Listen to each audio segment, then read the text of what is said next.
출애굽기 18장 1절로 12절까지의 말씀, 다 찾으셨으면 저와 함께 한 절씩 교독하도록 하겠습니다. 제가 먼저 1절 읽겠습니다. 모세의 장인이며 미디안 제사장인 이드로가 하나님이 모세에게와 자기 백성 이스라엘에게 하신 일, 곧 여호와께서 이스라엘을 애굽에서 인도하여 내신 모든 일을 들으니라. 모세가 돌려보냈던 그의 아내 시보라와 그의 두 아들을 데리고 왔으니 그 하나의 이름이 게르솜이라. 이는 모세가 이르기를 내가 이방에서 나그네가 되었다 하며, 하나의 이름은 엘리에셀이라. 이는 내 아버지 하나님이 나를 도우사 바로의 칼에서 구원하셨다 함이더라. 모세의 장인 이드로가 모세의 아들들과 그의 아내와 더불어 광야에 들어와 모세에게 이르니, 곧 모세가 하나님의 산에 진친 곳이라. 내 장인 나 이드로가 내 아내와 그와 함께한 그의 두 아들과 더불어 내게 왔노라. 모세가 나가서 그의 장인을 맞아 절하고 그에게 입맞추고 그들이 서로 문안하고 함께 장막에 들어가서 행하신 모든 일과 길에서 그들이 당한 모든 고난과 여호와께서 그들을 구원하신 일을 다 그 장인에게 말하매, 이드로가 여호와께서 이스라엘에게 큰 은혜를 베푸사 애굽 사람의 손에서 구원하심을 기뻐하여 이드로가 이르되 여호와를 찬송하리로다. 너희를 애굽 사람의 손에서와 바로의 손에서 건져내시고 백성을 애굽 사람의 손 아래에서 건지셨도다. 이제 내가 알았도다. 여호와는 모든 신보다 크심으로 이스라엘에게 교만하게 행하는 그들을 이기셨도다 하고, 모세의 장인 이드로가 번제물과 희생 제물들을 하나님께 가져오매 아론과 이스라엘의 모든 장로가 와서 모세의 장인과 함께 하나님 앞에서 떡을 먹으니라. 아멘. 출애굽기 18장 1절로 12절 본문 말씀 가지고요, 아름다운 공동체라는 제목으로 함께 말씀의 은혜 나누도록 하겠습니다. 현대의 위기는 가정의 위기다라는 말이 있습니다. 하지만 이제는요, 사탄이 가정이라는 제도 자체를 공격하는 지경이 되었습니다. 이 한 남자와 한 여자의 결합이라는 전통적인 결혼 제도에 대한 공격이지요. 그래서 아예 요즘 청년들은 결혼 제도가 필요 없다라고 생각하는 청년들도 꽤 있고요. 또 한 남자 한 여자가 아니라 두 남자와 한 여자, 두 여자와 한 남자, 심지어는 한 남자와 한 동물까지도 결혼의 범주로 넣으려는 그런 아주 악한 움직임들이 있습니다. 이런 시대 조류 가운데 지난주, 그러니까 어제 말고 지난주 토요일이죠. 제가 광고 드렸죠. 우리 교회 청년들 1호 커플이 나온 것은 정말로 교회로서 경사고 얼마나 감사한 일인지 말을 할 수가 없습니다. 이 개인적으로 저는요, 우리 교회 많은 청년들이 왔으면 좋겠고요, 우리 교회에서 아주 건전한 교제를 나누다가 결혼을 하는 것을 제 이 비전과 꿈으로 삼고 있습니다. 그래서 제가 막 한 주례를 300호 막 그냥 주례 이런 기록을 좀 세웠으면 좋겠다라는 욕심이 있어요. 왜냐하면 이 새로운 가정을 이루는 것만큼 중요한 일이 이 세상에 없지 않습니까? 그런데 사실 운전 면허를 따도 운전 교육을 받고 그 면허 테스트를 라이센스를 해서 면허를 주는데, 이 결혼이라는 것은 그냥 나이가 되면은 그냥 자연스럽게 하는 그런 것으로 잘못 오해하고 있기 때문에 청년들을 잘 말씀으로 훈련시키고 결혼하기 전에 결혼학교 같은 것들을 통해서 가정의 의미라든가 교육, 자녀를 교육하는 방법, 어르신들을 어떻게 공양해야 되는지에 대한 이런 여러 가지 것들을 교육하고 함께 아름다운 가정을 만들고 싶은 생각 때문에 그렇습니다.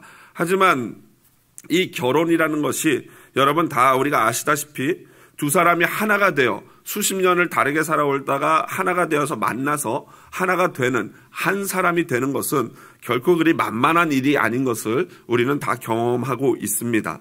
그래서 제가 추천해드리고 싶은 책이 바로 게리 체프만의 5가지 사랑의 언어라는 아주 유명한 이 베스트셀러죠. 스테디셀러죠. 굉장히 많이 팔리고 많이 읽혔고 굉장히 유익한 책인데요. 게리 체프만의 그 5가지 사랑의 언어를 보면은 우리가 이렇게 자주 이렇게 소통하지 못하고 싸우고 부부가 그러는 이유 가운데 하나가 주로 사용하는 언어가 다르다는 거예요.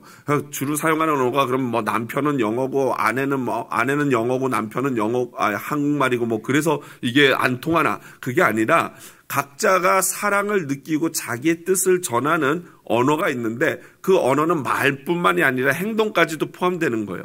그래서 그 게리 체프먼이 첫 번째로 말한 게 첫 번째 사랑의 언어가 신체적 접촉이라는 거예요. 어떤 사람은 와이프나 남편과 서로 이렇게 스킨십을 할 때 사랑을 느낀다는 거죠. 그게 사랑해라는 얘기라는 거예요. 그리고 실제로 또한 그런 것뿐만 아니라 6세, 7세 정도 되는 어린이들이 신체적 접촉을 통해서 사랑을 느끼는 것 때문에 부모님이 스킨십을 많이 해야 되고 또 그 어린이들이 운동을 하면서 친구들과 몸을 부딪히면서 거기에서 사랑을 느끼기 때문에 그때 나이 아이들이 굉장히 활발하게 뛰어놀면서 몸을 부대끼는 것이다 라는 것이죠. 그게 첫 번째 신체적 언어. 두 번째는 인정하는 말이라는 거예요. 아, 당신 최고야. 당신 제일 예뻐. 당신 수고했어. 오늘 힘들었지. 이런 인정하는 말을 들을 때 어떤 사람은 굉장히 흐뭇하고 자기의 존재감을 느낀다는 거죠. 또 어떤 사람은 말이고 뭐 신체적 접촉이고 필요 없고 그냥 같은 한 공간에 같이 있어주는 것만으로도 굉장히 내가 사랑받고 있다라는 느낌을 느끼는 사람들이 있대요. 또 어떤 사람은 좀 이거 독특한데요. 선물. 남편이 이렇게 이만한 반지를 해주면은 아, 사랑하는구나. 아내가 이 맛있는 밥을 해주면은 아, 사랑하는구나. 이렇게 느낀다는 거예요. 뭐 그럴 수도 있겠죠. 또 마지막은 어떤 사람은요. 이 헌신의 행동. 그러니까 말이고 선물이고 그따위 것들은 필요 없다. 봉사를 해라. 헌신을 해라. 가정을 위해서 남편을 위해서 아내를 위해서 헌신하는 행동을 볼 때 아, 이 사람이 나를 사랑하는구나. 이렇게 느낀다는 거예요. 저는 여러분 뭐 같습니까?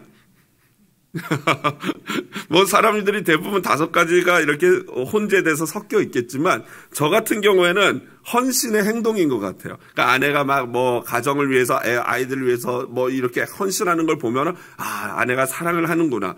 그런데 그 자신의 언어가 어떤 건지 알 수 있는 방법은 내가 하는 것이 무엇인지를 보면 돼요.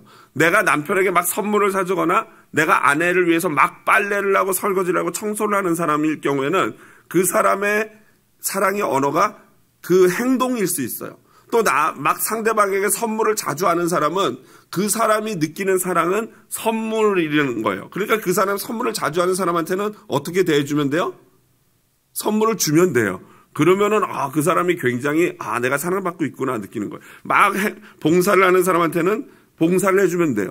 어떤 사람이 남편이 말로 아내에게 막 칭찬하는 사람이라면요. 그 남편에게는 아내 역시 말로 칭찬을 해주면 그 남편도 굉장히 흐뭇한 그런 어떤 관계가 되는 거죠. 이처럼 여러분 개인적인 결혼, 이 가정의 문제가 중요한 거는요. 그 개인의 문제, 가정의 문제가 결국에는 어디로 연결돼요? 공동체라는 단체의 문제로 고스란히 연결이 됩니다. 그렇지 않겠습니까? 문제가 있는 사람, 문제가 있는 가정이 만약에 함께 모인다면 그 공동체가 문제가 왜 없겠습니까? 당연히 문제가 있죠. 그래서 세들백 교회 릭 워렌 목사는요. 목적이 이끄는 삶에서 디트리 본헤퍼 목사의 이 신도의 공동생활이라는 책에서 인용해서 이렇게 말하고 있어요. 그 책에서 그는 교회에 대한 환멸은 우리의 완벽함에 대한 잘못된 기대를 없애주기 때문에 좋은 것이라고 했다. 무슨 말입니까? 교회에 대해서 염증을 느끼고 실망하는 것은요. 우리의 완벽함에 대한 잘못된 기대. 즉 완벽하지 못한 사람들이 모인 교회 역시 어때요? 완벽하지 못한 게 당연한 것이다 라는 거예요. 그러면서 교회가 완벽해야 사랑받는다는 환상을 빨리 버리면 버릴수록 우리는 더 빨리 겉모습을 버리고 우리 모두가 불완전하며 은혜를 필요로 한다는 사실을 받아들일 것이다. 이것이 진정한 공동체의 시작이다. 즉 공동체가 아름다워지려면은 우리가 연약한 죄인이고 실수투성인 것을 그대로 알고 인정하는 문제가 있는 존재라는 것을 인정할 때 진짜 아름다운 공동체가 시작된다라는 거죠. 여러분 왠지 가정과 굉장히 일맥상통하는 면이 있지 않습니까? 가정도 마찬가지죠. 완벽한 상대방을 기대했다가는 큰 코 다칩니다. 여러분 다 경험하셨죠? 저만 경험하나요? 완벽한 줄 알고 결혼을 했는데 막상 해보니까 그게 아니었어요. 그런데 여러분 그게 정상이라는 거예요. 나의 꿈을 이루고 나의 부족한 점을 채워줄 완벽한 상대를 찾는 결혼은요, 결코 행복할 수 없습니다. 마찬가지로 이 땅에 존재하는 어떤 공동체에 대해서도요, 완벽을 기대하는 것은 어리석은 일이죠. 이처럼 가정과 교회가 일맥상통하는 이유는 왜 그렇습니까? 두 기관 모두 다 하나님이 세워주신 유일무이한 기관이라는 거예요. 구약에서는 하나님이 직접 아담과 하와를 만들어서 주례하심으로 가정이라는 이 조직을 세웠고요. 신약에서는 교회라는 조직 자체를 하나님이 직접 세우시지는 않았지만 예수 그리스도께서 오셔서 십자가의 죽으심으로 말미암아 교회의 어떤 중심이 되시고 제자들이 그 예수 그리스도를 중심으로 교회를 만들었던 것입니다. 그러니까 가정과 교회는요, 굉장히 동일한 것입니다. 그래서 에베소서 여러분 5장 31절 32절 보고 한번 같이 읽어보겠습니다. 그러므로 사람이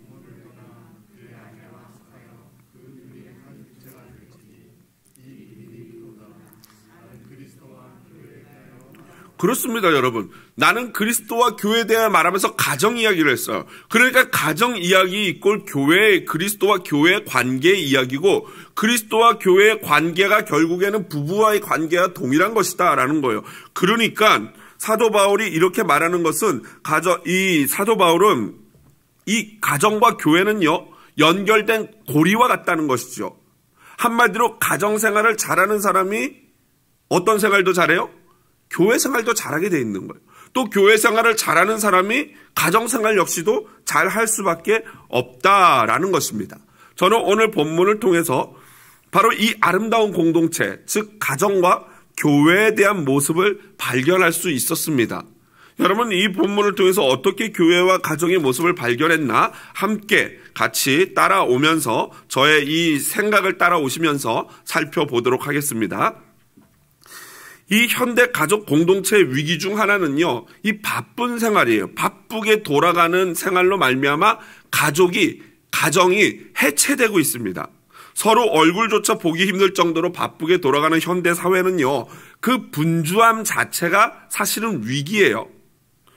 그런 점에서 코로나 사태를 통해서 우리가 이 가족의 중요함, 공동체의 중요함을 다시 한번 생각할 수 있는 기회를 하나님이 주시지 않았나 생각합니다. 코로나 이 팬데믹 초기 때 모든 것들이 올스톱하고 가정에 모여서 하나님이 마치 믹서기에 갈듯이 가정에다 몰아넣으니까 그동안 가정이 문제 없는 것 같았잖아요. 왜 문제 없는 것 같았어요? 서로 안 보니까 신경 안 쓰고 대화도 안 하고 서로 같은 공간에 안 있고 그냥 안녕 하면서 나가고 그냥 들어와서 자고 숙소처럼 그렇게 하니까 문제가 없었는데 팬데믹 때문에 가정에다 다 몰아넣으니까 실제로 그 가정의 문제들이 어떻게 해요? 속속들이 드러나기 시작하는 거예요. 왜 숟가락을 이렇게 놓느냐, 젓가락을 왜 이렇게 놓느냐, 왜 잠자리를 잘 때 이렇게 하느냐 이러면서 이제 막 싸움이 시작되는 거예요. 치약을 왜 중간을 누르느냐, 왜 끝을 누르느냐 이러면서 이제 막 다툼이 시작되는 거죠. 그게 바로 여러분 그동안 우리가 흩어져 있었던 가정에 문제가 있었다라는 것을 보여주고 있는 겁니다. 그런 점에서 오늘 본문에서도요, 가정과 공동체의 위기를 발견해요. 먼저 그 가정과 공동체의 어떤 은혜를 보기보다 먼저 여기서 위기가 보여집니다. 그 첫 번째는 뭐냐면요, 바로 1절에 보면은 모세의 장인이며 미디안 제사장 이드로라는 호칭이 나옵니다. 여기서 보면은 모세의 장인의 이름이 이드로인데요, 출애굽기 2장 18절을 보면은 그의 또 다른 이름이 있는데 르우엘이에요. 르우엘. 이 두 가지 이름이 가장 많이 일반적으로 쓰였고요. 또 한 가지가 있는데 호밥이라는 이름이 있어요. 사사기 4장 11절 한번 볼까요? 이렇게 나와 있죠. 모세의 장인 호밥의 자손 중 겐사람 헤벨이 떠나라고 나와 있어요. 그런데 여러분 사실 저 번역은 잘못된 번역입니다. 이 히브리어로 장인이라는 단어가 호텐이라는 단어가 헬라어로 감브로스로 번역이 되는데요. 이 호텐이라는 단어는요, 사실은 장인만을 이야기하는 것이 아니라 와이프, 아내, 처가에 있는 모든 남자들을 일컬어 가리킬 때 호텐이라고 합니다. 처간 남자들, 이렇게 표현할 수 있겠죠. 처간 남자들. 그런데 그 중에서 오늘 이 지금 사사기에 나오는 이 모세의 장인 호밥이라는 것은요, 사실 호밥은 모세의 장인의 이름이 아니라 모세의 처남의 이름이에요. 어떻게 알 수 있냐면요, 민수기 10장 29절 한번 볼까요? 모세가 모세의 장인 미디안 사람 르우엘, 여기 르우엘 나왔죠? 르우엘의 뭐예요? 아들 호밥이에요. 그러니까 호밥은 모세에게 있어서 누구예요? 처남인 거예요, 처남. 십보라의 오빠이거나 아니면 남동생일 수 있는 사람이 바로 호밥이었던 거죠. 그러니까 아까 사사기 4장 11절은 모세의 처남 호밥의 자손 중 겐사람이라고 해야 돼요. 겐사람이 바로 이 모세의 장인인 르우엘에서부터 나온 사람이거든요. 그렇기 때문에 이 부분은 다시 잘 정리를 할 수 있습니다. 결국 호밥은 이드로 곧 르우엘의 아들이었고 모세의 처남이었던 것입니다.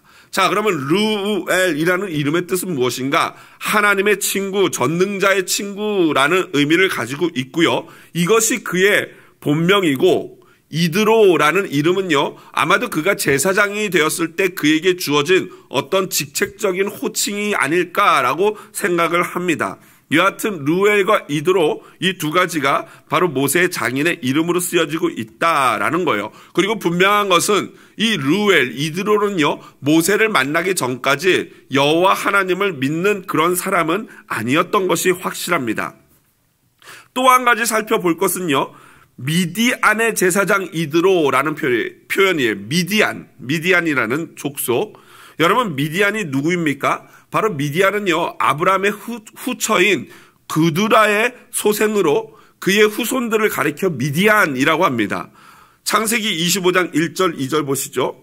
아브라함이 후처를 맞이하였으니 그의 이름은 그두라라. 그가 시므란과 욕산과 무단과 미디안과 이스박과 수아를 낳고 라고 되어 있습니다. 여러분, 오늘 이 구절을 보면서 충격받는 자매님들 계실 거예요. 아니, 믿었던 그 아브라함마저? 이렇게 생각하시는 분들 계실 건데, 이때 당시에 문화가 대부분 저렇게 이 후처를 사라와 사별하고 나서 재혼을 했기 때문에 사실 큰 문제는 없는 것이죠. 그런데 이것은 잘 알려져 있지 않기 때문에 사람들이 아브라함에게 후처가 있었어? 라고 하며 굉장히 이 구절을 대할 때 배신감을 느끼는데, 그럴 필요는 없습니다. 후처가 그두라인데, 그두라에게서 시므란과 욕산과 무단과 미디안과 이스박과 수아라는 이 자녀들이 나왔어요. 거기서 있는 자녀 중에 한 명이 바로 미디안입니다. 그리고 미디안 족속이라는 것은 바로 그 아브라함이 그두라에게 낳은 아들의 족속들인 것이죠. 그러니까 멀지만 그래도 아브라함의 후손이었던 것입니다. 그러니까 한마디로 이스마엘과 같은 서자인 것이죠. 여기서 여러분, 우리는 공동체적인 위기를 발견하게 됩니다. 그 족속이, 여러 족속이 있는데 그 아버지가 씨를 뿌림으로 말미암아 정통인 이스라엘, 이삭을 제외한 나머지 이스마엘이라든가 저기 나오는 시므란, 욕산, 무만, 미디안 이런 자들은 마치 버림받은 것과 같은 그런 어떤 고통의 순간을 맞이하게 되는 거죠. 여러분, 사실 이게 바로 아브라함이라는 가정에 있었던 문제 아닙니까? 그런데 그 문제가 고스란히 어떻게 돼요? 공동체적인 문제가 됐고, 지금은 그 중동 지역의 국가적인 문제로 발전한 거예요. 그래서 지금도 그 국가끼리 맨날 서로 죽고 못 죽이고 싸우는 일이 결국에는 어떻게 보면은 그 작은 가정에서부터 출발한 문제가 아니겠습니까? 하나 되지 못하고 혈통과 출신으로 나뉘게 되는 현실 말입니다. 여러분, 이런 문제가 어디 이 아브라함 가정에게만 있습니까? 많은 교회 공동체에 보여지는, 목격되어지는 현상 아닙니까? 여러 가지 조건들로 각자 사람들을 나눠요. 그래가지고 소위 코드가 맞네 하면서 자기와 잘 맞는 사람들끼리 모여가지고 그룹을 짓고, 그룹만 지으면 다행이게요. 또 그 그룹끼리 또 서로 안 좋게 싸우고 뒷말을 하고, 이런 것들이 오늘날 여태까지 우리 한국 이민교회에 있었던 많은 문제들이었던 것입니다. 물론 우리 교회는 현재 절대 그렇지 않다고 저는 확신하고 있고 매우 건강한 공동체라고 확신합니다. 그러나 언제 또 사탄이 방해하면 어떻게 될지 모르기 때문에 정신을 바짝 차리고 있어야 돼요. 하지만 여러분, 이드로라는 사람의 귀함이 무엇인지 아십니까? 그 어떤 피해 의식 없이 바로 본래 족속인 이스라엘을 찾아왔다는 사실입니다. 여러분, 이것은요, 지난주에 살펴보았던 아말렉 족속과는 아주 상당히 대조되는 부분이에요. 아말렉 족속 역시 이 이삭의 두 아들 야곱과 에서 중에 에서의 이 족속이었기 때문에 사실은 아브라함과도 당연히 연관이 있는 아브라함 족속의 한 지류죠. 그럼에도 불구하고 이 아말렉 족속은 이스라엘을 공격하고 아주 야비하게 굴지 않았습니까? 반면에 미디안 족속인 이드로는요, 이스라엘을 환대하고 따뜻하게 형제처럼 맞이하며 또 지금 이스라엘을 맞이하기 위해서 찾아왔다는 것입니다. 그래서 여러분, 오늘 본문을 보면서 어떤 학자들은요, 이렇게 이야기해요. 이 본문이 시간적으로는 오늘 본문의 18장이 사실은 19장, 10계명을 받는 20장, 이쪽 뒤쪽으로 가야 된다라고 얘기해요. 그것이 일리가 있는 게요. 19장 여러분 2절을 보시면요. 그들이 르비딤을 떠나 시내 광야에 이르러 그 광야에 장막을 치되, 이스라엘이 거기 산 앞에 장막을 쳤다라고 19장에 나오죠. 그런데 여러분 보면요. 17장도 1절 보시면요. 르비딤의 장막을 쳤으나 백성이 마실 물이 없었다라고 나와요. 그리고 오늘 본문도 보면은 바로 그 산 앞에 머물러 있을 때 이드로가 찾아왔다는 것을 볼 수 있어요. 그러니까 사실은 이 18장은 이 19장 2절, 적어도 19장 2절 뒤쪽으로, 그러니까 모세가 하나님께 말씀 10계명을 받기 전인지 후인지는 모르겠지만 시내산 앞에 머물러 있을 때 찾아왔다라는 것입니다. 그런데 의도적으로 모세가 이것을 17장 다음에 이어서 기록하고 있어요. 왜 그럴까요? 바로 학자들이 주목하는 부분이 그거예요. 바로 아말렉이라는 족속과 미디안이라는 족속이 어떻게 돼요? 극명하게 대조가 되지 않습니까? 아말렉은 이스라엘을 괴롭히고 반대했다면은 미디안이라는 똑같은 상황에 있는 족속은 이스라엘을 환대하고 따뜻하게 맞이해줬다라는 것이에요. 여러분, 똑같은 이방인이어도 이렇게 다를 수 있다라는 거예요. 여러분, 이렇게 다른 똑같은 이방인이지만 똑같이 하지 않고 다른 모습을 보인 이방인들, 즉 이드로의 미디안 족속들은 어떻게 되는지 오늘 이후의 말씀을 계속해서 살펴보도록 하겠습니다. 이방인이지만 이드로는요, 진정으로 여호와 하나님에 대한 신앙 고백을 하고 예배를 하게 되지 않습니까?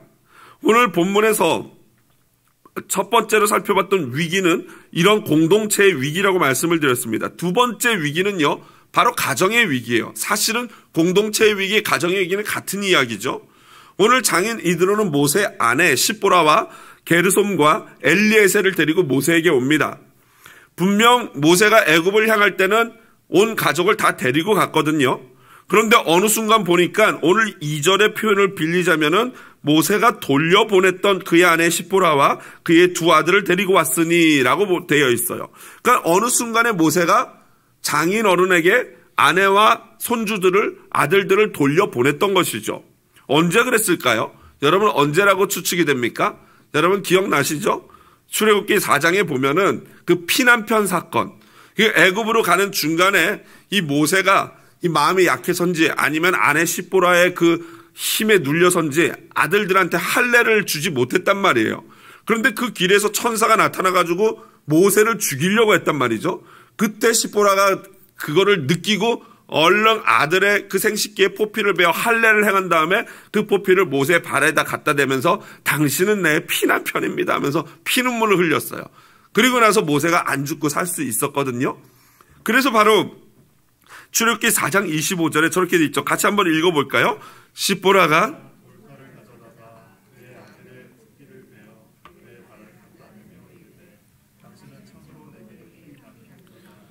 그러고 나서 여러분 어떻게 하겠습니까?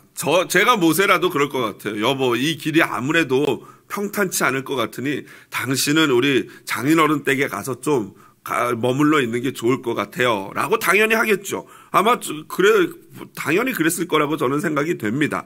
그렇게 하고 나서 그렇게 생이별을 가족이 아버지와 생이별을 하고 나서 1년이 넘는 시간을 한 번도 보지를 못했던 것입니다. 여러분, 가장이 너무 바빠서 그 역할을 감당하지 못하고 가장의 부재, 이것은요 그야말로 가정의 가장 큰 위기입니다. 심지어 2절에서 그래서 심지어 2절을 보면요 돌려보냈다라는 이 단어가 이 단어의 원형이 살라흐라는 이 히브리어인데요. 살라흐의 이 원래 뜻은 보내다, 돌려보내다, 해고하다, 심지어는 이혼하다라는 의미를 가지고 있어요. 그래서 학자들은요, 어떤 학자들은 그 의미에 착안해가지고 모세가 시보라와 이때 이혼을 한 것이다 라고 너무 오버해서 해석하시는 분이 있는데, 저 같은 경우에는 그렇게 생각하지는 않고요. 아마도 아내를 처가댁으로 돌려보내서 안전하게 거하도록 배려를 했을 것이다 라고 생각해요. 하지만 분명히 그 아이들과 아내와 1년이 넘는 기간을 생이별할 수밖에 없었던 것이죠. 자, 여기서 이렇게 우리는 가정과 공동체의 현재적인 문제만을 발견하는 것이 아니라 또 오늘 본문에서 어떻게 그 문제들을 극복하는지, 바로 건강한 가정, 건강한 공동체의 특징까지도 오늘 본문에서 우리에게 알려주고 있습니다.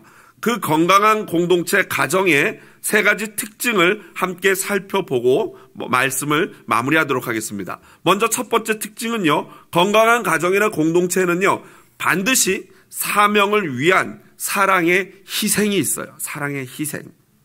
아멘이죠, 여러분. 모세의 사역 뒤에는요, 그 모세의 위대한 사역이 있을 수 있었던 비결은 아내와 아이들의 그 참고 기다려주는 희생이 있었던 거예요. 또 모세의 그 위대한 사역의 뒤에는 지난주에도 살펴봤지만 아론과 훌 같은, 또 수많은 그 모세를 위해서 충성하는 여호수아와 같은 그러한 사랑의 희생이 있기 때문에 모세가 모세 될 수 있었던 것입니다. 여러분, 교회는 어떻습니까? 교회도 마찬가지죠. 지금 이 팬데믹 기간 거의 1년 가까이 되는 이 기간에 우리가 여전히 변함없이 건강한 예배를 진행할 수 있었던 비결이 무엇입니까?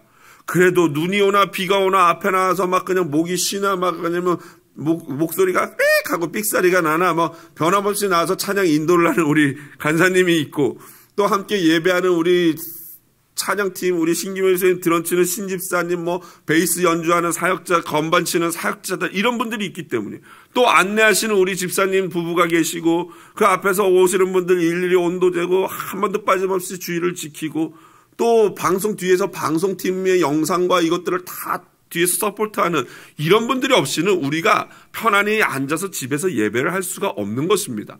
또한 적은 숫자지만 현장에 끝까지 나와서 이 현장의 이 현장감을 잃지 않도록 이 자리에 나와 계시는 여러분, 진심으로 다시 한번 감사를 드리고 하나님께 영광을 돌립니다. 우리 지금 모든 분들을 위해서 한번 서로 박수로 격려해 주실까요? 희생하시는 분들을 위해서 서로에게 좀 격려해 주십시오.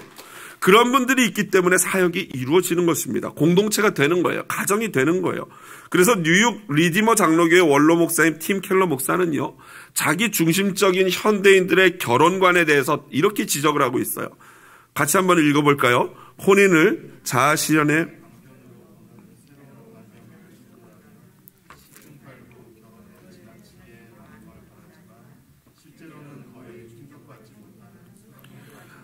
그렇습니다. 여러분, 혼인이라는 게 또는 공동체 어떤 모임이 내 자아실현을 위한 어떤 도구로 전락하게 되면요, 그 사람이 그 자아실현을 하기 위해서 내가 얻어야 되고 가져야 되는 것을 상대방에게 얻기보다는 오히려 얻지 못하게 됨으로 말미암아 갖게 되는 상실감과 실망감이 엄청나게 크게 되는 것이죠. 그러면서 가정에 문제가 생기고 배우자에 대한 불만이 생기는 거예요.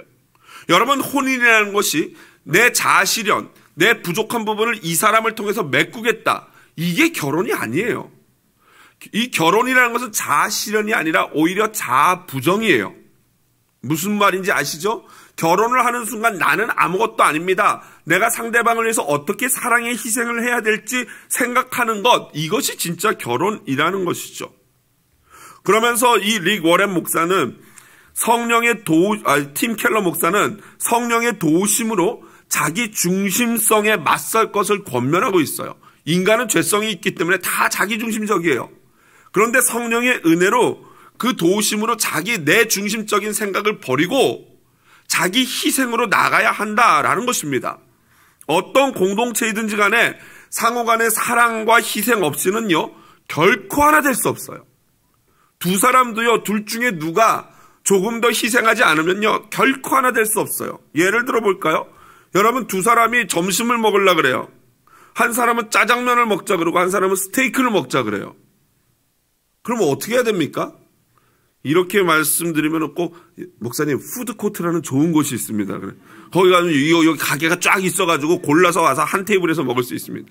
제가 그거 몰라서 얘기하는 거 아니지 않습니까? 멋지게 다이닝에서 식사를 하고 싶은데 한 사람은 멋있는 중화요리 코스, 한 사람은 뭐 아주 멋있는 스테이크를 먹고 싶어요. 두 사람이 함께 즐겁게 같은 자리에서 식사하려면 어떻게 됩니까? 누군가 한 사람은 내 이 먹고 싶은 거를 포기하고 그 사람에게 맞춰줘야 돼. 맞춰줘야지만 그것이 이루어질 수 있는 거예요. 여러분, 이게 바로 자기 희생이라는 거예요. 그런데 여러분, 이 자기 희생에서 굉장히 중요한 또 한 가지 요소가 있는데요. 여러분, 예를 들면 짜장면과 스테이크가 만나서 그래 내가 오늘 용서할게, 짜장면 먹자 하고 먹었어요. 다음날 만나서 또 점심시간이 됐어요. 뭐 먹을래? 난 짜장면, 난 스테이크. 그래 오늘 짜장면 먹자. 그래서 30일을 짜장면만 먹으면 스테이크가 어떻게 됩니까? 헤어지죠, 그 사람이랑. 더 이상은 난 너랑 살 수 없다, 헤어집니다. 왜 그렇습니까? 여러분, 자기 희생이라는 것은 일방적이면 안 돼요. 그 누구든지 간에 공동체든 이 결혼한 부부 당사자 간이라든지요, 분명히 한 사람이 한두 번 희생했으면 그 다음 어떻게 됩니까? 맞은 상대편도 또 그 사람을 위해서 희생을 해줘야지만 그 아름다운 관계가 유지될 수 있는 것이에요. 여러분, 늘 항상 일방적인 희생이 강요되는 관계는요, 절대 아름다운 관계가 아니에요. 그래서 부부간에 있어서 늘 남편이 아내에게만 맞춰주거나 반대로 아내가 늘 남편에게만 맞춰주는 그 과정은요, 눈으로 보기에는 우리 가정은 아무 문제 없어요, 평화로워요, 아무 문제 없어요 라고 할지 모르지만 사실은 굉장히 건강하지 못한 가정인 거예요. 한 사람이 한쪽에 종속되어 버리는 잘못된 관계인 거죠. 섬김의 원칙은 뭐예요? 서로예요. 서로. 여러분, 그래서 여러분 한번 말씀들 한번 볼까요? 얼마나 성경이 이 서로라는 관점을 많이 강조하는지요. 에베소서 5장 21절 보면요, 같이 한번 읽어보겠습니다. 좀 이런 거는 크게 읽으셔야 돼요. 이런 거는 피차 복종하라 이러시면서 읽으셔야 돼요. 다시 한번 읽어보겠습니다. 그리스도를 경외함으로 피차 복종하라. 또 형제를 사랑하여 서로 우애하고 존경하기를 서로 먼저 하며 새 계명을 너희에게 주노니 서로 사랑하라. 여러분, 서로 피차, 서로 먼저, 굉장히 중요한 희생의 요소입니다. 두 번째로 건강한 공동체의 특징은요, 사랑의 교제가 있어요. 사랑의 교제. 여러분, 오늘 7절 보십시오. 이 모세가 나가가지고 장인을 맞아 절했다라고 나와요. 여러분, 모세가 장인한테 절할 때 여호수아한테 야 방석 좀 가져와 봐라 이랬을 것 같습니까? 어때요? 장인어른 보자마자 모세가 그 200만을 이끌어가는 국가 지도자가 이거 체면이고 뭐가 없이 그냥 바로 땅에서 그 아버님 되시는 장인어른께 장인어른 오셨냐고 절하지 않았습니까? 여러분, 이게 바로 이 사람 됨됨이 아니겠습니까? 겸손 아닙니까? 그 다음에 서로 입을 맞췄다라고 얘기해요. 이 서양의 이 얼굴을 맞대면서 맞추는 그런 인사법 아니겠습니까? 사랑한다는. 그리고 마지막에 서로 무난했다. 히브리어로 샬롬인데 샬롬을 물었다라는 거예요. 한마디로 오늘날로 치면 안부를 묻는 거죠. How are you? 잘 지내셨습니까? 오랫동안 못 봤습니다. Long time no see 이러면서 막 안아주고 하는 그런 장면인 것입니다. 여러분, 여기서 특별히 우리가 주목할 것은 그렇게 인사하고 사랑의 교제를 나눈 거 좋은데 그 다음에 보면은 그저 만나서 그동안 주식이 잘 됐냐, 집은 잘 샀냐, 자녀들은 잘 크냐, 합격됐냐, 이런 얘기를 한 게 아니에요. 무슨 얘기했어요? 만나가지고 모세가 무슨 얘기합니까? 장인어른 들어보세요 하면서 장인어른 장막에다 모시고 앉혀놔서 그동안 1년 동안 있었던 얘기를 쭉 합니다. 무슨 얘기예요? 10가지 재앙을 하나님이 내려주셨고요. 그래서 나와서 홍해가 그냥 애굽 백성이 쫓아오는데 우리 죽는 줄 알았는데 지팡이 확 뜨니까 바다가 쫙 갈라졌고요. 그리고 나서 그 다음 갔더니 갑자기 물이 없어가지고 목말라 죽는 줄 알았는데 이 나무를 던지니까 그 물이 달아져가지고 맛있게 먹었고요. 그 다음 또 갔더니 또 물이 없어서 죽을 뻔했는데 반석을 치라 그래서 반석을 냅다 쳤더니 물이 콸콸콸콸 나왔고요. 그리고 나서 지난주에는 이 아말렉이라는 이 못된 놈들이 덤볐는데 글쎄 내가 손을 들면 이기고 손을 내리면 지고 손을 들면 이기고 해서 아론과 홀이 손들어져가지고 이겼거든요. 할렐루야. 이 얘기를 했던 거예요. 무슨 얘기한 거예요? 간증이에요. 간증. 여러분, 진정한 사랑의 교제는 뭐예요? 다른 게 아니에요. 간증을 나누는 것인 줄로 믿습니다. 심지어 모세는요, 모세의 두 아들 이름조차도 간증이에요. 게르솜, 엘리에셀이라는 이름이 있는데 한번 보시죠.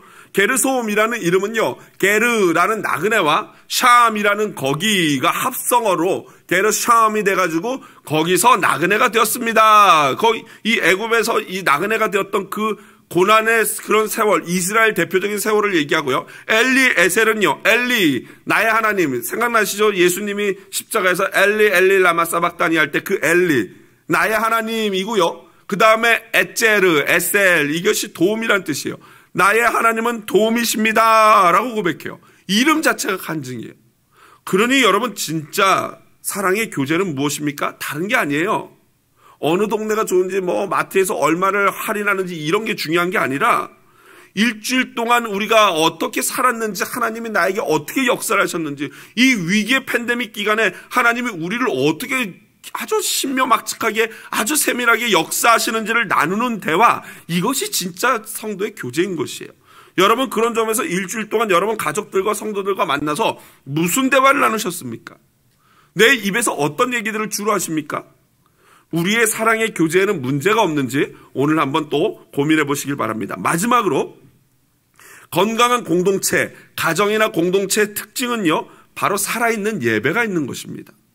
하나님을 향한 진실한 예배가 있는 공동체, 가정이야말로 진짜 아름다운 공동체인 것이에요. 여러분, 모세의 간증을 들은 이드로의 반응을 보십시오. 10절에 보면은 모세가 고백한 단어들, 모세가 우리 하나님께서 이렇게 구원하셨다 이런 은혜를 나눠주니까 10절에 그대로 모세의 사용한 단어를 사용해서 고백하고 있습니다. 이것은 뭐예요? 모세의 그 신앙이 곧 누구의 신앙이 된 거예요? 이드로의 신앙이 된 거예요. 그 간증을 들음으로 말미암아 다시 이 이드로의 이 다른 이 미디안 타 족속의 어떤 이 제사장이었던 이드로에게 여호와 유일신 신앙이 들어온 것입니다. 혹자들은요, 이드로에 대해서 다신교 제사장으로 여호와라는 신을 그 많은 신 중에 하나로 인정하는 것이다라고 폄하합니다. 그런데 제가 볼 때는 절대 그렇지 않습니다. 11절, 여러분 오늘 본문 11절 성경 보면서 한번 큰 목소리를 읽어보실까요? 이제 내가 알았도다.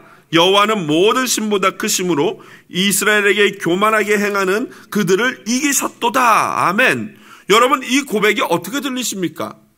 여러분, 수많은 시편이요, 이와 같은 고백을 해요. 여호와는 모든 신보다 크시도다. 여호와는 열방의 왕이시다. 그러면 나머지 왕들도 있고 모든 신들도 있는데 비교해가지고 여호와가 크다라는 의미입니까? 그게 아니에요. 여호와만이 진짜 하나님이시다, 그 얘기를 시적으로 표현하는 것이 그겁니다. 그러니까 오늘 이드로의 이 고백은 이 모세가 가지고 있던 여호와 유일 신앙 사상이 고스란히 그에게도 들어왔고 여호와께서 우리를 구원하신다라는 고백을 하고 있어요. 심지어 더 나가서 12절을 보면요, 이드로가 어떤 행동을 합니까? 이드로가 번제물과 희생제물들을 하나님께 가져오매라고 해요. 여러분, 번제물은 완전히 제물을 태워가지고 하나님께만 드리는 거예요. 그리고 희생제물은 그 중에 일부분을 하나님께 드리고 나머지는 구워가지고 성도들과 함께 아주 기분 좋게 나눠 먹는 게 희생제물입니다. 그런데 이 장면을 보면서 어떤 혹자들은, 아까 비슷한 사람들이죠, 어떻게 이방인 제사장이 하나님을 예배할 수 있느냐, 이건 적절하지 못하다라고 따지는 사람들이 있어요. 그런데 여러분 생각해 보십시오. 이때 지금 십계명도 주어지지 않았고 하나님의 성경 말씀도 없던 시대예요. 그 어떤 것도 확실한 게 없고 지금 우리가 사는 시대처럼 신학이 정립되어 있는 그런 시대가 아니에요. 여호와가 누군지도 모르고 그 하나님이 이 하나님인지도 모르고 그냥 아주 그냥 복잡하고 그냥 혼돈 속에 있는 상태가 이 신학적인 세계였거든요. 그 가운데 이방인의 제사장이 바로 여호와 하나님이, 그분이 내가 믿던 엘로힘이구나, 하나님이구나 라고 오늘 깨닫게 되는 거죠. 그래서 아까 이드로가 내가 오늘 알았다라는 표현이 진짜 그 표현이에요. 내가 믿었던 르우엘이라고 하지 않았습니까? 그 엘이라는 것이 하나님인데 내가 믿었던 그 하나님이 바로 그 여호와시구나라는 그 고백인 거예요. 그렇습니다, 여러분. 중요한 것은요, 정말로 진짜 아름다운 공동체는 바로 이러한 예배 회복이 있습니다. 오늘 본문을 보면요, 12절 마지막에 보니까 이드로와 모세의 장인과 함께 이 이스라엘 아론과 이스라엘 모든 장로들이 함께 모였다 그래요. 여러분, 이게 아름답지 않습니까? 무엇이 아름답습니까? 바로 출애굽 후에 첫 번째로 하는 제사 가운데 이방인과 이스라엘이 하나가 돼서 예배를 하고 있어요. 여러분, 말씀을 마무리합니다. 오늘 본문을 보면서 굉장히 놀라운 질문들 딱 3가지만 가지고 마무리하겠습니다. 깨어진 가정, 바쁨으로 흩어졌던 가정이 모이는 곳이 어디입니까? 오늘 5절에 보니까요, 어디에 모였어요? 5절 하반절에 보니까 곧 모세가 하나님의 산에 진친 곳이니라. 가정이 흩어진 가정이 모일 수 있는 곳이 어디예요? 하나님의 산이에요. 하나님의 산. 모세와 그의 아내 아이들 그리고 이방인 장인이 만났던 장소가 하나님의 산 앞이에요. 여러분, 오늘날 수많은 가정이 해체되는 아픔을 겪고 있지만 그러한 가정이 다시 하나로 뭉칠 수 있는 곳은 하나님의 산, 곧 교회요, 성전이요, 하나님의 임재가 있는 거룩한 곳인 줄로 믿습니다. 두 번째로, 이방인 이드로가 진정한 신앙인이 될 수 있었던 비결이 무엇입니까? 8절에 보니까 이렇게 나와 있어요. 모세가 여호와가 행하신 모든 일과 구원하신 일을 말하매, 모세가 말했더니 이드로가 어떻게 했어요? 들었어요.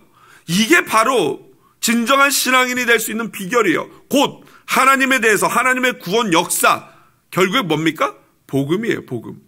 복음을 말하고 복음을 들을 때 벌어지는 일이 이방인이 하나님의 자녀가 되는 역사인 줄로 믿습니다. 마지막으로 깨어진 공동체, 가문이 합쳐진 곳이 어디예요? 12절 보니까 하나님 앞에서 예배하는 가운데 이방인과 이스라엘이 하나가 돼요. 선조 아브라함의 실수로 수많은 이 갈등과 흩어짐이 있었다면 그 가문이 하나님을 예배하는 그곳에서 하나가 되었던 것입니다. 할렐루야. 그러므로 여러분, 우리가 하나님의 산, 하나님 앞에 나가 복음을 가지고 또 함께 하나님을 예배할 때 놀라운 역사가 일어나요. 그런데 여러분, 가만히 보십시오. 이드로와 이스라엘, 미디안과 이스라엘을 연결하는 연결고리가 누구입니까? 누구예요? 오늘 본문에 보니까 12절에 보니까 모세도 함께 예배했다가 아니고 모세의 장인과 이스라엘 모든 장로와 아론이 하나님 앞에 떡을 먹었다라고 나와요.